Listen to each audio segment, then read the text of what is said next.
Movie की शुरुआत में 100 साल पहले फ्रांस के सिटी में एक समुद्र किनारे होने वाले कॉन्वेंट को दिखाते हैं, जहां मैरी नाम की एक लड़की ग्रो अप होती है। उसे बचपन से ही समुद्र में तैरना बहुत ही पसंद है और अब वो एक टीनेजर बन चुकी है। कॉन्वेंट की नर्स के कई बार मना करने के बावजूद भी वो समुद्र में जाकर स्विमिंग करती है और मस्त एंजॉय करती है। असल में मैरी फ्रांस के किंग की बेटी है और उसके जन्म लेते ही उसे कॉन्वेंट में भेजा गया था और वहाँ की नर्स उसकी देखभाल करती हैं। अब नर्स उसको डांटते हैं कि ऐसे पानी में तैरना नहीं चाहिए, लेकिन वो उनकी एक नहीं सुनती। वहाँ की नर्स उसे ये तक कहकर डांटती है कि क्या तुम्हें किसी शैतान की आवाज सुनाई देती है जो तुम पानी में यूं जाती हो। तब मैरी उन्हें जवाब देती है कि क्या मुझे कुदरत की खूबसूरती को महसूस करने का भी कोई हक नहीं है। अब वहाँ के किंग लुइस को दिखाते हैं जो युद्ध में सफलता पाकर अपने देश के लोगों से मिलने आता है। तब उसके दुश्मन का भेजा हुआ एक आदमी उसे शूट करता है और गोली लगने से लुइस घोड़े से नीचे गिरता है। वहाँ लुइस का गुरु यानी एक प्रीस्ट भी रहते हैं और वो आकर लुइस को उठाते हैं और फिर से घोड़े पर बिठा देते हैं। लुइस को ज्यादा चोट नहीं आई होती, लेकिन तब लुइस को समझ आता है कि आखिर में वो भी एक इंसान है और वो लाइफ टाइम इस देश को रूल नहीं कर सकता और उसे एक ना एक दिन तो मरना ही है। अब वो सब डिनर करते हैं और वहाँ का हेल्थ मिनिस्टर जो एक डॉक्टर भी है वो लुइस की चोट पर ड्रेसिंग कर रहा होता है। तब प्रीस्ट लुइस से कहता है कि तुम इस तरह अकेले रहकर क्यों इतनी मेहनत कर रहे हो, तुम्हारी बेटी कॉन्वेंट में बड़ी हो रही है, उसे यहाँ क्यों नहीं बुला लेते। तब डॉक्टर लेबर्ट लुइस से कहता है कि मैं एक रिसर्च कर रहा हूँ और उस रिसर्च के लिए मुझे एक मरमेड की जरूरत है। उस मरमेड के खून से मैं आपको इमॉर्टल बना सकता हूँ। क्या आपको बिना मौत की जिंदगी जीने की ख्वाहिश नहीं है। इसे सुनते ही लुइस भी इमॉर्टल होने की आशा में उस मरमेड को पकड़ कर लाने के लिए ऑर्डर देता है और कुछ लोगों को समुद्र में भेजता है। अब अपनी जान को रिस्क में डालकर लुइस की ऑर्डर को ओबे करते हुए कुछ लोग समुद्र के बीच आते हैं। जो उस ग्लास से दूर देख रहा है वही हमारा हीरो येव्स है। अब वो कुछ देख लेता है और नीचे उतरकर सभी से कहता है कि सारे बॉम्ब्स रेडी रखो। अब ये कहकर वो पानी में बॉम्ब फेंकता है और वहाँ ब्लास्ट हो जाते हैं। फिर कुछ देर बाद देखते हैं तो जाल में कुछ फंस जाता है। फिर वो काफी फोर्स लगाकर जाल को ऊपर उठाते हैं। अब देखते हैं कि दो मरमेड जाल में फंसे हैं और वो मरमेड जाल से बाहर निकलने की कोशिश करते हैं। फिर पता चलता है कि उनमें से एक मेल मरमेड है। तब उसे कोई सोल्जर शूट करने जाता है और ये उसे रोककर उस मेल मरमेड को फिर से पानी में छोड़ देता है, क्योंकि इन्हें सिर्फ फीमेल मरमेड की जरूरत होती है। फिर वो लुइस को कबूतर के जरिए खबर भेजते हैं कि उन्होंने मरमेड को पकड़ लिया है और लुइस भी इस खबर को सुनते ही खुश हो जाता है। लेकिन प्रीस्ट को ये सब पसंद नहीं आता और उन्हें लगता है कि इमॉर्टल बनना भगवान की इच्छा के अगेंस्ट जाना है और ये सब शैतान का खेल है। और फिर वो लुइस की रिक्वेस्ट करने पर उस कॉन्वेंट में जाकर मैरी को लुइस के महल में ले आता है। अब क्योंकि मैरी पहली बार महल में आई होती है, इसलिए वो उसकी खूबसूरती को देखकर बड़ी सरप्राइज होती है और अब पता चलता है कि मैरी एक बहुत अच्छी म्यूजिशियन है और वो वायलिन भी बड़ा अच्छा बजा लेती है। अब लुइस को सुबह जगाने के लिए काफी म्यूजिशियन मिलकर वायलिन बजाते हैं। उस दिन सुबह लुइस वो सुनकर उठता है और कहता है फिर से यही म्यूजिक, ये सुनकर मेरे कान पक गए हैं। शायद प्रीस्ट मैरी को इस म्यूजिक बजाने के काम के लिए यहाँ लेकर आए हैं। अब सुबह उठने के बाद लुइस प्रीस्ट से अपने सिंस के लिए क्षमा मांगता है, क्योंकि उस रात वो कुछ लड़कियों के साथ था। यहाँ मैरी को एक अलग बिल्डिंग में लेकर जाते हैं और उस बिल्डिंग में सिर्फ मेड्स रहा करते हैं और वो मैरी के लिए एक बड़ा खाना अरेंज करते हैं। वहाँ मैगली नाम की एक मेड मैरी से फ्रेंडली तरीके से बात करती है और मैरी भी उससे लुइस के बारे में काफी कुछ बातों का पता करती है। अब उस देश के एक छोटे राजा होते हैं जो काफी वेल्थ और प्रॉपर्टी के मालिक होते हैं। उनका बेटा जीन लुइस से मिलने आता है और वो साथ में लुइस के लिए काफी महंगे गिफ्ट्स भी लाता है और वो लुइस के लिए बर्थडे गिफ्ट के तौर पर अलग से एक्सपेंसिव चीजें भी वहाँ लेकर आया होता है। अब लुइस उससे उसके पिता के हालचाल पूछते हैं। तब वो कहता है कि उनकी तबीयत ठीक नहीं है और वो कुछ दिन तक ही जिंदा रह पाएंगे। फिर खाना खाते समय प्रीस्ट लुइस से कहता है कि तुम मैरी की शादी जीन से क्यों नहीं करवा देते और लुइस को भी ये आइडिया पसंद आता है। यहाँ मैरी एक मेड की कॉस्ट्यूम में महल के बाहर जाती है। तब वहाँ के लेडीज उसको घूरती भी देखती हैं। वो सोचती हैं कि मेड इतनी खूबसूरत कैसी है, पर मैरी एक स्टैचू को देखती है और वो उसकी सुंदरता को देखते रह जाती है। तब वहाँ से लुइस आता है और उससे डरकर अचानक पैर स्लिप होकर वो पानी में गिर जाती है और फिर जीन आकर उसे पानी से बाहर निकालता है। फिर वो पूरी तरह से भीग गई है ये देखकर लुइस वहाँ आता है और अपना कोट प्यार से उस पर चढ़ा देता है और वो चला जाता है। अब मैरी के लिए उस महल के अंदर एक बड़ा कमरा अरेंज करते हैं जहाँ काफी म्यूजिकल इंस्ट्रूमेंट्स होते हैं और वो बिल्कुल एक राजकुमारी की कमरा जैसा दिखता है। इससे मैरी बहुत ही खुश होती है। उसे कहा जाता है कि अगले दिन से लुइस को जगाने के लिए उसे म्यूजिक को प्ले करना होगा, लेकिन अब तक मैरी नहीं जानती कि लुइस इसके पिता हैं। यहाँ मरमेड को लेकर देश के बॉर्डर तक पहुंच जाते हैं और पास में केव होती है जिसका पानी उस बड़े समुद्र के साथ लिंक्ड है। अब उस केव के पानी में ही उस मरमेड को रखते हैं और वो तैरकर समुद्र में ना जाए, इसलिए केव और समुद्र के बीच में एक ब्रिज गेट को डालकर रास्ते को ब्लॉक कर देते हैं। अब यहाँ डॉक्टर लुइस से कहता है कि एक अच्छा समय निकालकर उस मरमेड की बलि चढ़ानी होगी और उसका खून बाहर गिरते ही आप अमर हो जाएंगे। फिर वे सब मरमेड को देखने जाते हैं और मरमेड भी उन्हें पानी में से छुपके से देखती है। तब डॉक्टर कहता है कि इसकी तबीयत इतनी खराब क्यों लग रही है, हमें बलि देने के लिए एक हेल्दी मरमेड की जरूरत है, और अगर वो हेल्दी रही तो ही हमारे पीरियड्स का असर होगा। और वो येव्स से कहता है कि अब इसे हेल्दी बनाना तुम्हारी रिस्पॉन्सिबिलिटी है, और अगर ऐसा नहीं हुआ तो तुम्हें जेल में डाल दूंगा। यहाँ जब मैरी अगले दिन कौन सा म्यूजिक प्ले करना है ये सोचती है, तब उसे कोई आवाज अपनी तरफ अट्रैक्ट करती है और वो उठकर सीधे उस केव में पहुंच जाती है। फिर वहां आकर वो उस मरमेड को देखती है। शायद उस मरमेड ने ही अपने कुछ शक्तियों को यूज करके मैरी को यहाँ बुलाया है। अब सबसे डरने वाली मरमेड मैरी से बिल्कुल नहीं डरती और वो उसके पास आने की कोशिश करती है, लेकिन तब तक येव्स वहां आकर उसे भगा देता है और वो पानी में जाकर कहीं छिप जाती है। अब मैरी वहीं बैठकर वायलिन को प्ले करती है और उस म्यूजिक से मरमेड भी बहुत खुश होती है और उसकी तबीयत भी धीरे धीरे ठीक होने लगती है। येव्स से नोट करता है और सोचता है, अरे वाह, क्या म्यूजिक भी एक दवा बन सकती है, और येव्स मैरी को लाइक करने लग जाता है। अगले दिन सुबह मैरी वायलिन को प्ले करती है और उस म्यूजिक को सुनकर लुइस खुशी से जाग जाता है और उसे म्यूजिक भी बहुत पसंद आता है।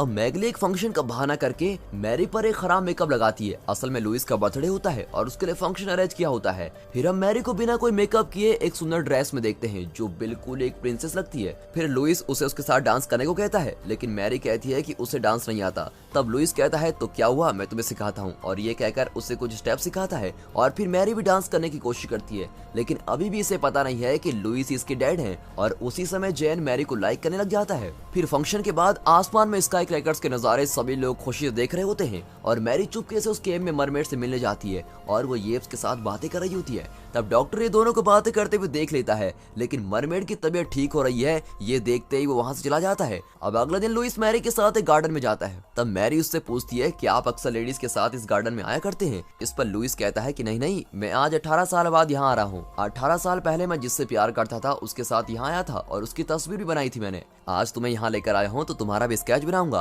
और ये कहकर वो उसका स्केच बनाता है और मैरी को बहुत ही पसंद आता है। फिर महल जाते ही डॉक्टर लुइस को खबर देता है कि अब मरमेड की हेल्थ ठीक हो गई है, और उसी समय दूसरी अनाउंसमेंट भी आती है कि उस छोटे राजा की मृत्यु होने के कारण अब उसका बेटा जीन ही उसकी प्रॉपर्टी का मालिक बनेगा। तब उस फंक्शन में मैरी और येव्स को देखकर लुइस समझ लेता है कि मैरी येव्स को पसंद करती है। फिर उस मरमेड को उन्होंने किस तरह से पकड़ा था इस बात को एंटरटेनमेंट के लिए वो बोल रहे होते हैं, और उस समय किसी बात पर जेन और येव्स के बीच कुछ आर्गुमेंट्स होते हैं। फिर एज यूजुअल मैरी चुपके से उस केव में जाती है और वो अचानक पानी में कूद जाती है और वो इस मरमेड के साथ स्विम करती है। उसे लगता है कि मरमेड इसे कुछ कर देगी, लेकिन ऐसा कुछ नहीं होता। इनफैक्ट मरमेड उसके साथ फ्रेंडली मैनर से पेश आती है और वो उसके एकदम पास आ जाती है। तब मैरी उसे प्यार से टच करती है और देखती है कि उसका चेहरा बिल्कुल एक इंसान के चेहरा जैसा है। तब बाहर से जैसे येव्स मैरी को पुकारता है, मरमेड भाग जाती है और मैरी भी पानी से बाहर आती है। तब येव्स उससे पूछता है कि अगर तुम्हें कुछ हो गया तो मैं क्या करूंगा। अब अगले दिन सभी हंटिंग के लिए निकलते हैं। तब मैरी और येव्स घोड़े पर सवार होते हैं। तब मैरी दोनों के बीच एक रेस रखती है और वो घोड़े को तेजी से भगाकर आगे चली जाती है। अब येव्स उसे बचाने के लिए उसका पीछा कर रहा होता है। तब मैरी सामने कोई चीज पर टकराकर गिर जाती है और उसके हाथ में गहरी चोट आती है। फिर येव्स उसे महल में ले जाकर डॉक्टर से उसको चेक करने के लिए कहता है और डॉक्टर कहता है कि उसके हाथ में फ्रैक्चर है और उस पर ड्रेसिंग करता है। अब मैरी को भी बहुत पेन होता है। यहाँ पर मरमेड भी कुछ आवाजें करके चीख रही होती है और उसको सुनकर लगता है कि वो कुछ कहना चाहती है। अब ये समझते हुए येव्स मैरी के कमरे में जाकर मैरी को उठाता है और उसे उस केव के पानी में डाल देता है। फिर वो मरमेड मैरी के पास में आकर काफी बार उसकी चारों ओर चक्का लगाती है और थोड़ी देर में उस पूरे पानी में सुनहरा रंग चढ़ जाता है और पूरा पानी चमकने लगता है। फिर जब मरमेड और भी ज्यादा तेजी से उसकी चक्का लगाती है तब एक ब्राइट लाइट मैरी के चारों ओर फॉर्म होती है। फिर देखते हैं कि मैरी का हाथ बिल्कुल ठीक हो गया है और उसको देखकर सभी सरप्राइज हो जाते हैं। अब डॉक्टर भी कहता है कि इसका हाथ कल फ्रैक्चर हुआ था लेकिन आज ये बिल्कुल ठीक है। इस पर मैरी कहती है कि ये सब उस मरमेड की वजह से हुआ है और डॉक्टर भी कहता है कि देखा आपने, मैंने कहा था ना कि मरमेड के पास कोई पावर है।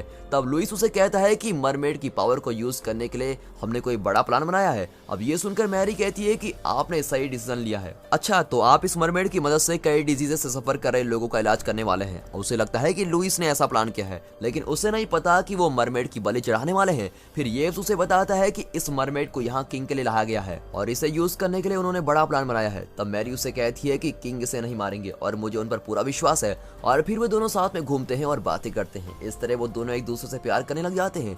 यहाँ लुइस कुछ और प्लान करता है। वो जीन के पास जाकर उसकी बेटी से शादी करने को कहता है। अब जीन पूछता है कौन है आपकी बेटी। तब लुइस उसे बताता है कि तुम मैरी को जानते हो ना, तुम्हें क्या लगता है वो कौन है, वो मेरी बेटी ही तो है। और जीन भी इसके लिए हाँ कर देता है। अब यहाँ मैरी हमेशा की तरह फिर उस पानी में मरमेड के साथ स्विम करती है। तब मरमेड उसे अपनी बैग पर बिठाकर उस पानी की गहराइयों तक ले जाकर उसे वहाँ का नजारा दिखाती है और वो उसे वो गेट भी दिखाती है। फिर वो मजे करके पानी से बाहर आती है। अब लुइस मैरी को बुलाकर कुछ बातें करता है। वो कहता है उस दिन तुमने इस महल के एंट्रेंस में जिस लेडी के स्टैचू को देखा था, वो लेडी कोई और नहीं बल्कि मेरी लवर यानी मेरी बीवी है। मैं तुम्हें जब भी देखता हूँ तो मुझे तुम्हारी माँ की याद आती है। अब मैरी को कुछ समझ में नहीं आता कि ये क्या कह रहे हैं और वो उसे लॉकेट दिखाते हुए कहता है कि तुमने उस दिन तुम्हारी माँ के स्टैचू को देखा था और मैं ही तुम्हारा पिता हूँ और इस देश की प्रिंसेस तुम हो। इस तरह वो उसको सारी सच्चाई बता देता है। फिर वो कहता है कि तुम्हारे जन्म लेते ही तुम्हारी माँ गुजर गई थी और ये सुनकर मैरी को बहुत ही रोना आता है। वो कहता है कि इस देश की भलाई के लिए और एक प्रिंसेस होने से तुम्हें हमारे दुश्मनों से कोई तकलीफ न हो, इसलिए हमने तुम्हें कॉन्वेंट में भेजकर बड़ा करने का फैसला किया था। और इसी के साथ वो उसे एक और शौक देता है,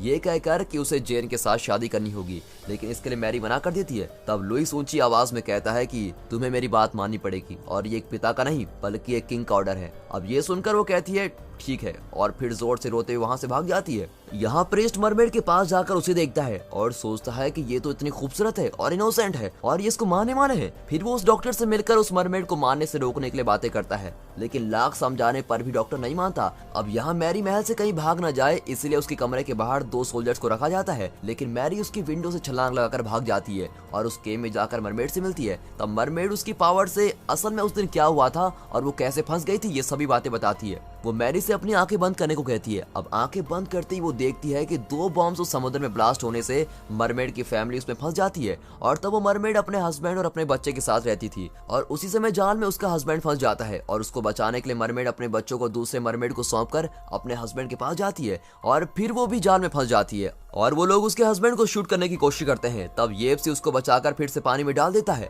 अब ये सब देखकर मैरी हैरान हो जाती है और वो बाहर आती है। यहाँ लुइस और डॉक्टर मिलकर मरमेड को कब मारना है ये प्लान करते हैं और उसका स्केच बनाते हैं। अब येप्स को पता लगाना होता है कि वो लोग असल में मरमेड का क्या करने वाले हैं, इसीलिए वो एक दिन चुपके से जाकर उनकी रिसर्च को स्टडी करता है और फिर उसे पता चलता है कि वो मरमेड को सैक्रिफाइस करने वाले हैं और उसका खून निकालने वाले हैं। अब ये बात वो जाकर मैरी को बताता है और ये पता चलते ही अगले दिन सुबह मैरी म्यूजिक बजाने के बजाय गुस्से में वहाँ की चीजों को गिराकर चली जाती है। फिर वो लुइस से जाकर गुस्से में कहती है कि वो एक सुंदर क्रिएचर है और उसको जिंदा रखने में सबकी भलाई है, आप उसको क्यों मार रहे हैं। लेकिन लुइस इसकी बातों को नहीं मानता। इतना ही नहीं, अब महल में मैरी की वेडिंग की प्रिपरेशन भी बड़ी धूमधाम से चल रही होती है। फिर प्रीस्ट मैरी से मिलने आते हैं। तब बाहर खड़े सोल्जर्स उसे रोकते हैं। तब प्रीस्ट उनसे पूछता है तुम्हें पता है ना मैं कौन हूँ और तुम मुझे रोक रहे हो। ऐसा कहते ही वो सोल्जर्स डरकर वहां से हट जाता है। फिर प्रीस्ट मैरी को कहीं ले जाकर कहते हैं तुम्हारी आगे की लाइफ को तुम खुद ही चूज करो, उस मरमेड को उनके हाथों से छुड़ा देना और तुम्हें जैसा पसंद है वैसा ही करना, तुम जहाँ भी जाओगी खुश रहोगी। इस तरह उसे एडवाइस देकर उसे बेस्ट विशेस देता है। फिर मैरी नीचे जाकर येप से मिलती है और उससे कहती है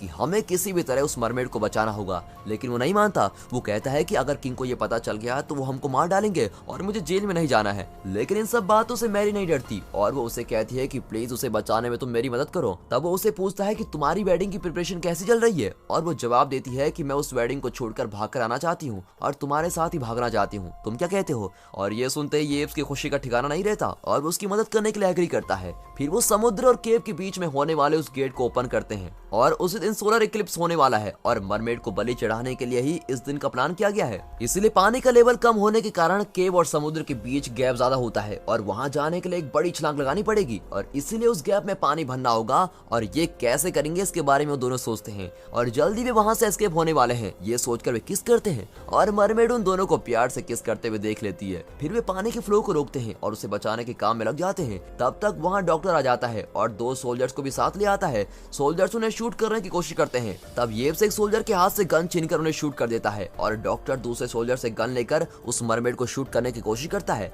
तब मैरी वहां से चिल्लाकर कहती है कि हमने गेट को खोल दिया है, किसी तरह जंप कर वहां पर चले जाओ। अब मरमेड भी देखती है कि गेट अब ओपन है। तब येप्स आकर डॉक्टर को पकड़ लेता है और दोनों एक दूसरे को शूट करते हैं और दोनों पानी में गिर जाते हैं। अब गोली किस पर चली है ये पता न चलकर मैरी घबरा जाती है और पानी में खून भरने लगता है। तब मैरी डॉक्टर को एक व्हील को पकड़कर ऊपर आते हुए देखती है। अब डॉक्टर उससे कहता है कि तुम बेकार में मेरी रिसर्च के बीच में आकर मुझे क्यों टॉर्चर कर रही हो, मैं तुम्हें जिंदा नहीं छोड़ूंगा। और ये कहकर उसको मारने की कोशिश करता है और वो एक चेन से उसको मारने लग जाता है। तब मैरी मरमेड से चिल्लाकर कहती है कि तुम यहाँ से भाग जाओ, लेकिन मरमेड उस तरफ घायल होकर तड़प रहा येप्स को देखती है और यहाँ डॉक्टर एक रस्सियों की कोयल पर खड़ा होता है। अब मैरी रस्सी के दूसरे एंड की वेट को एक व्हील से बांध देती है और डॉक्टर का एक पैर भी उस रस्सी में फंस जाता है। अब व्हील के घूमते समय डॉक्टर भी पानी के अंदर जाने लगता है और इस तरफ मरमेड येप्स को लेकर एक जबरदस्त जंप मारती है और सीधे समुद्र के साइड में जाकर गिरती है। और अब वो वहाँ से स्विम करके समुद्र में जा सकती है। मैरी को तसल्ली होती है कि किसी तरह उसने मरमेड को बचा लिया, लेकिन उसने येव्स को खो दिया ये सोचकर उदास होती है। और डॉक्टर भी पानी में डूब डूब कर बाहर आता है और पता नहीं वो जिंदा है या मर चुका है।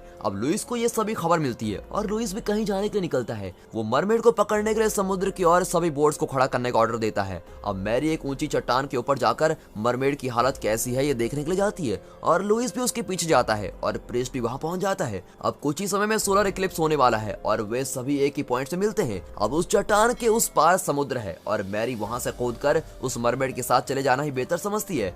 मैरी और येव्स ने एस्केप होने के लिए वहां और एक बोट रेडी रखी होती है। तब लुइस कुछ बातें करके मैरी को कन्विंस करने की कोशिश करता है, लेकिन मैरी उसे कहती है कि आप मुझे प्यार नहीं करते, इतने सालों बाद आकर मुझे बता रहे हो कि आप मेरे पिता हैं, आप बिल्कुल मेरी फिक्र नहीं करते। और ये कहकर लॉकेट को उन्हें वापस करना चाहती है और इस पर लुइस उसे कहता है कि नहीं बेटी, मैं सच में तुमसे बहुत प्यार करता हूँ और इस प्यार को प्रूव करने के लिए मुझे बस एक चांस और दे दो। अब देखते हैं कि मरमेड एक झरने के साथ बहकर समुद्र में गिरती है। इतना ही नहीं, वो येव्स को भी अपने साथ लेकर समुद्र में गिरती है और उसने येव्स के जख्म को भी ठीक किया होता है। अब सोलर इक्लिप्स का समय पास आता है और मरमेड को बलि देने का समय भी आ चुका है, इसलिए सभी सोल्जर्स उस मरमेड को शूट करने के लिए उस पर अपने गन्स को एम करते हैं। तब मैरी लुइस से कहती है, अब आप डिसाइड कीजिए कि इस मरमेड को मारकर आप जिंदा रहना चाहते हैं या फिर इस मरमेड को छोड़कर मुझे जिंदा देखना चाहते हैं। अगर आपने मरमेड को मार दिया तो मैं भी पानी में कूदकर जान दे दूंगी। इस तरह धमकी देकर वो उस लॉकेट को पानी में डालने के लिए रेडी रखती है, लेकिन वो अपने मन में ये सब सोचती है कि मरमेड उसको बचा लेगी। फिर वो सॉरी डैड कहकर उस लॉकेट के साथ पानी में गिर जाती है और इस तरफ लुइस घबराए खड़ा रहता है, ये सोचकर कि मैरी को क्या हुआ होगा। अब मैरी जिस फोर्स से पानी में गिरती है उस वजह से उसकी सांसें फूलने लगती है और सोलर इक्लिप्स भी चल रहा होता है। तब एक सोल्जर उसे पूछता है कि हमने सही एम कर रखा है, आप कहें तो हम मरमेड को शूट कर दें। तब लुइस धीरे से अपना हाथ ऊपर करता है और शूट का ऑर्डर देने के बजाय उन्हें रोक देता है और कहता है उसे छोड़ दो। फिर मरमेड मैरी के पास जाकर कई बार चक्कर लगाती है और वो एरिया सुनहरा होकर चमकने लगता है। अब मैरी भी ठीक होकर अपनी आंखें खोलती है। असल में सोलर इक्लिप्स खत्म होने के बाद उस मरमेड को बलि देने का कुछ फायदा नहीं होगा, इसीलिए माइंड में इस तरह प्लान करके मैरी बिल्कुल सोलर इक्लिप्स स्टार्ट होने के समय पर ही पानी में कूद जाती है ताकि इक्लिप्स पूरा होने तक उस मरमेड को जिंदा रख सके और मैरी को सिर्फ वो मरमेड ही बचा सकती है। इसलिए इक्लिप्स चलते समय अगर मरमेड को मार दिया होता तो मैरी जिंदा नहीं बच सकती थी और इसलिए लुइस ने उस सेकंड में तुरंत मरमेड को ना मारने का डिसीजन लिया था। अब लुइस उन सारे बोट्स को वहां से निकलने को कहता है। फिर मैरी पानी में वो मरमेड जिस जगह रहती है वहां जाती है। तब मरमेड उसे अंदर बुलाती है और उसे अपने बैग पर बिठाकर मरमेड की दुनिया को दिखाती है और उस खूबसूरत नजारे को मैरी भी देखकर बहुत ही खुश होती है और वहाँ हजारों मरमेड जी रहे होते हैं। तब उस मरमेड का बेबी भी उसके पास स्विम करता है और मरमेड को अपनी फैमिली के साथ खुशी से रहते देखकर मैरी बहुत ही खुश होती है। और फिर अंत में मूवी का टाइटल द किंग्स डॉटर डालकर ये मूवी यहाँ पर खत्म होती है। एंड दोस्तों फाइनली थैंक्स फॉर वॉचिंग।